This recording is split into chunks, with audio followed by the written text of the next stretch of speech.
She calls herself a nurse who makes comics. And I'm sitting here today because one day I just sat down and made a comic. But now, M.K. Serwick is considered a pioneer in the field of graphic medicine, the use of comics to depict someone's healthcare experiences.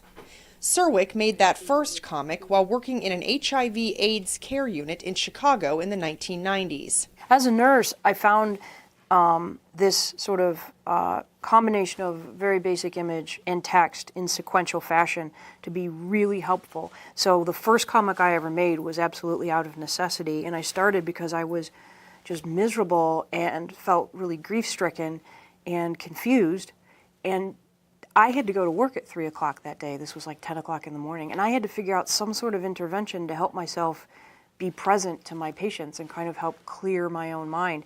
And this just, so I sat down and made what turned out to be my first comic, and it worked, and so I just kept doing it.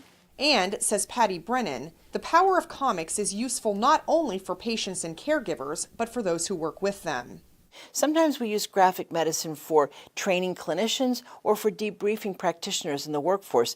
The pictures helping them to bring out the concerns, the multidimensional experience of interacting with people. NIH software engineer Hong Yu attended a recent presentation about the new exhibit. He says the comics make it easier to understand difficult material. A lot of the time I find myself struggling to make people interested in those technical stuff, and they're a way about introducing medicine stuff, which a lot of times also to people that don't have a medical background would find boring. They'll be able to illustrate things in a very interesting way. This exhibit will be open to the public until January of 2019, and a traveling exhibition will visit 50 sites over the next 4 years. Jill Craig, VOA News, Washington.